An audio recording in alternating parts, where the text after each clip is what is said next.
The carnivore diet changed my life, but I wish I knew these 7 things before I started. Trust me, these tips could make or break your journey. Hi and welcome to Aduke Cooking.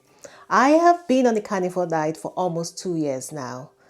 So this is why I come to you to share with you things I wish I had known before I started. Please bear in mind, this is me sharing my journey. If you do intend to start or try this type of diet, you must consult your GP, please. Okay, number 1, let's get right to it. Blood test. We all need a blood test from time to time, whether it's part of an annual checkup, which we all do, or for any other health reasons. I wish I had done my blood test privately before starting the carnivore diet. I say privately because I'll have my results at hand. Very important, because in the UK, you don't have your results at hand. This would provide a baseline to measure my progress and adjust as needed throughout my journey. I did have one though, but this was about 6 months into following the carnivore diet. So I had no idea what my levels were before the diet. All I knew was I wasn't feeling very well. I wasn't feeling great, really.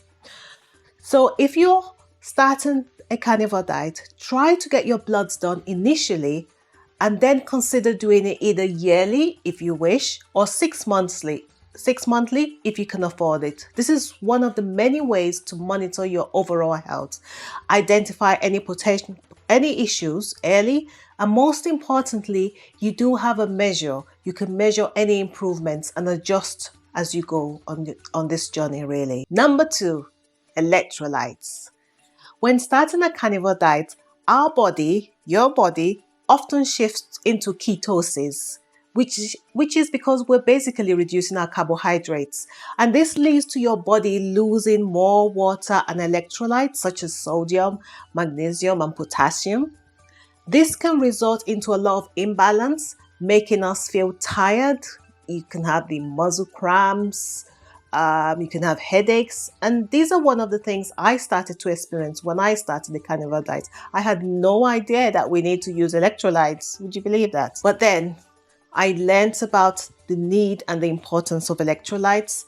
Electrolytes are very crucial for hydration. It does obviously prevent dehydration caused by loss of water, and it helps when it comes to your muscles functioning properly. It reduces cramps, weakness, and you feeling tired. I really was feeling so tired when I started the carnivore diet. I was crazy. And it could help with symptoms like headaches. I did have headaches too, almost throughout the day, and they call it keto flu, brain fog. So please, if you're starting the carnivore diet, if you need electrolytes, you use it. You can replenish your electrolytes by adding good salt to your food. You can use bone broth. It's an excellent source. Or you can just simply buy an electrolyte. A popular choice in the carnivore community is LMNT, which should help you maintain energy balance and your overall health as your body adapts to the carnivore diet, or the carnivore lifestyle rather. Number 3, fat to protein ratio. When starting on a carnivore diet, you are encouraged to eat until you're full.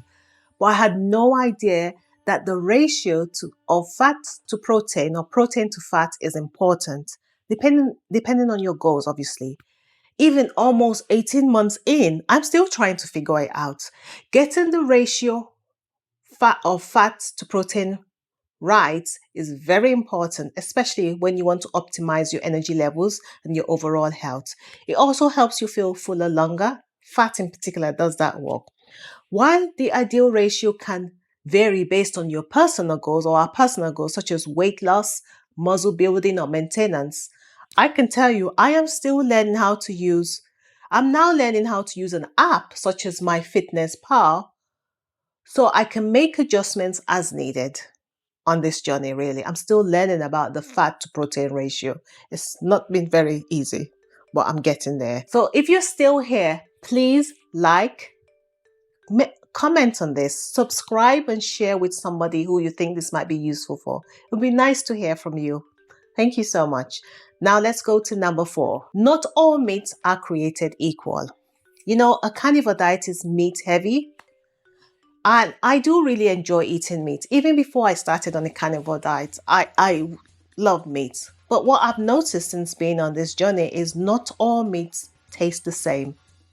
Um, I tend to lean more towards the rich, buttery type of meats. Since I've been on this diet, I have started to eat more ribeye, which is what I enjoy eating. And I've stuck to the same brand.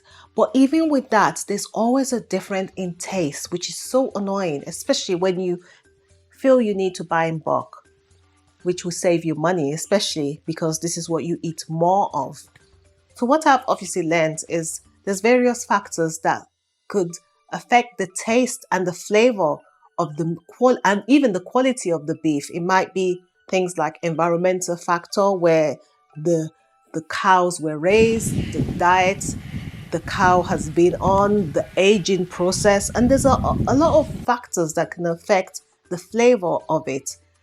But that doesn't really help me because what happens is I really struggle to buy meat in bulk because I worry that it won't taste nice. Number five, weight stall. When I began my journey, I was hopeful. I never thought that my weight would just stop going down. I learned to make adjustments and understood that weight loss can stall for various reasons, especially in women. And there are various factors that could affect weight loss, such as your hormones are changing, your calorie intake, water retention, under eating, adaptation period, and many other factors may have contributed to that. But what I'm learning to do now is to make changes here and there every now and then. Number six, going on holidays. We still have to live our lives. We still have to meet up with friends. We still have to socialize and go on holidays and all that. But that can be tough. And the reason is when you do go out and about, traditionally, most of the food we find out there is carbohydrate rich. So you, of course, need to plan yourself or eat before you go out and stay on track. That's what I learned. And I've got used to being on track anyway. I do now plan my journey. I do plan my outings or take food with me, really. That's why I like boiled egg. Number seven, and this is the last one, the cost. If you're going on a carnivore diet, it can be expensive, especially if you don't like things like mincemeat, which is quite cheap. There are other options, but I really like beef. But I don't really like minced beef. Now, however, I am trying to find good recipes so it's a bit more tastier and I can hopefully enjoy it better, just so it's much more affordable. And these are the 7 points I have for you. 7 things I wish I had known. Thank you so much for watching. If you do have any comments or if you are on a carnivore journey, please share. Let me know your thoughts. Is there anything you wish you had known before you started? Or are you just starting the carnivore journey? And finally, please let me know what you